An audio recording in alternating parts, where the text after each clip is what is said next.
Eyo broski, uyu ni P1 Promoter, iyi ni Truth TV Rwanda. Ndagarutse muri ya top 10 nsanzwe mbagezaho buri munsi. Kora aho hari subscribe tujye tubana gatanu ku kandi. Uyu munsi rero nkuzaniye top 10 y'ibintu wakora uri hano muri Afrika, uri hano mu Rwanda, ukahita utera imbere, ukahita uba umukire. So umuntu uri kunyumva ari muri Amerika, ari muri Australia, za Canada n'ahandi, ushobora kuza muri Afrika cyangwa no mu Rwanda ukakora bino bintu ukahita utera imbere. Wowe uzabishyire mu bikorwa uzanshimira nyuma nka B1 Promoter. So rero ntagutindiye, tugiye guhera ku mwanya wa 10 tugende tumanuka. Tugiye guhera ku mwanya wa 10.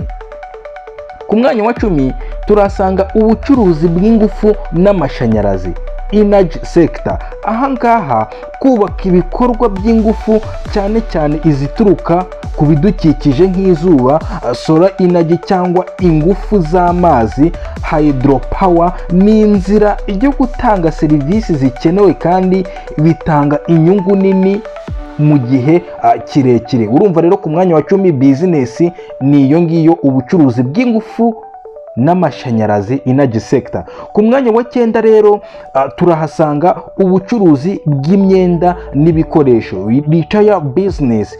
Kwinjira mu bucuruzi bw'ibicuruzwa nk'imyenda, ibikoresho by'ibanze, ibiribwa n'ibinyobwa biratanga inyungu nini, kuko ibyo bicuruzwa bihora bikenewe cyangwa se bikenerwa buri munsi ku isoko. So rero ubucuruzi bw'imyenda n'ibikoresho ni imwe muri business wakora hano muri Afrika cyangwa mu Rwanda, ukaba watera imbere, ukaba wahita ukira. Ku mwanya wa 8 hagutindiye, ku mwanya wa 8 turasanga imiturire, real estate.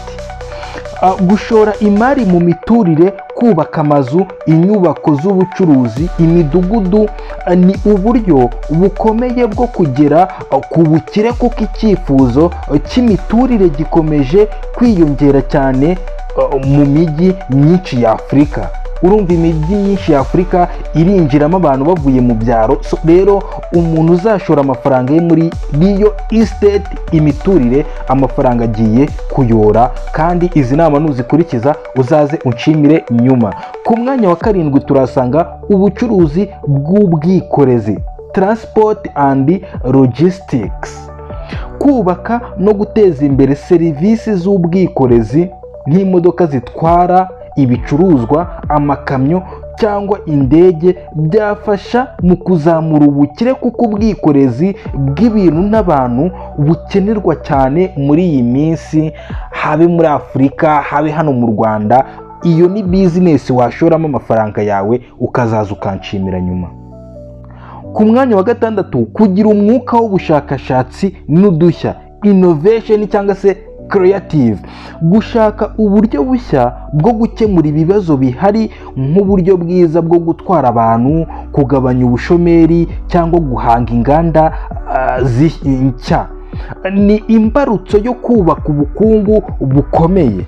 Ku mwanya wa 6 rero innovation, creativity. Urumva ibyo bintu ushobora kubikora bikaba byabyara business y'amafaranga menshi cyane.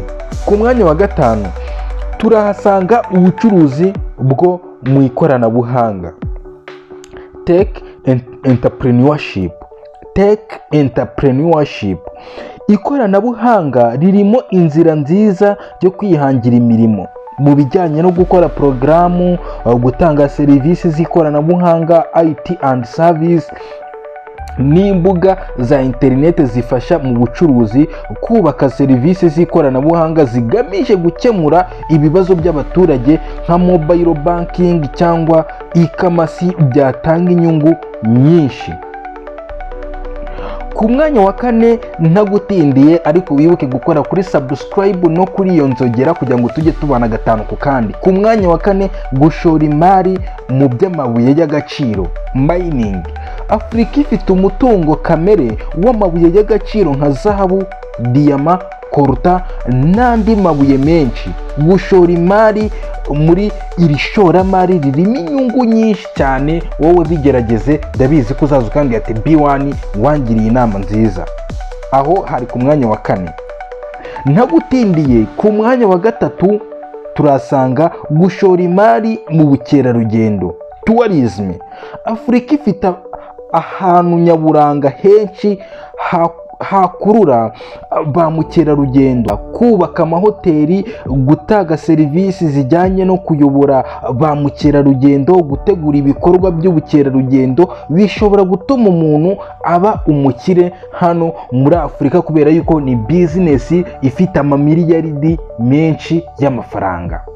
Ku mwanya wa kabiri rero ntagutindiye kandi wibuke gukora subscribe, ku mwanya wa kabiri turasanga ubuhinzi bw'umwuga agriculture.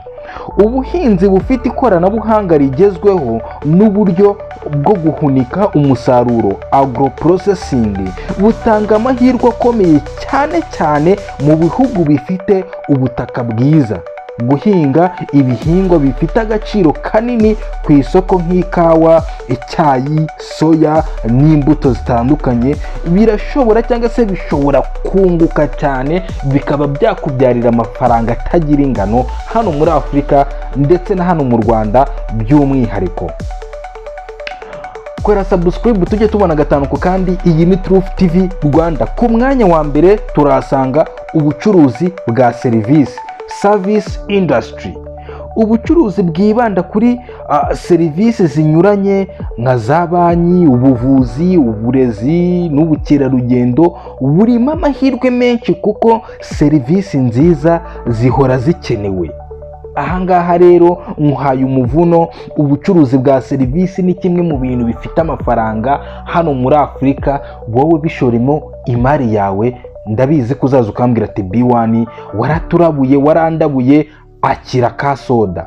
Ibi bintu byose bisaba ishyaka, umurava, ubushake bwo guhanga udushya ndetse no kwihanganira ibibazo bitandukanye bibaho mu bucuruzi cyangwa imishinga y'ubukungu muri Afurika. Ariko ibi ni ibintu 10 bifite amafaranga utagiye kwirirwa amafaranga yawe uyacisha hirya no hino, bamwe bayahombya, abandi bakubwira ngo za gahunda ngo zanze guca. Mufata amafaranga yawe uyashore muri ibi bintu 10 cyangwa se urebemo 1, 2 uyashoramo, uzaza unshimire nyuma nka B1 promoter hano kuri Truth TV Rwanda.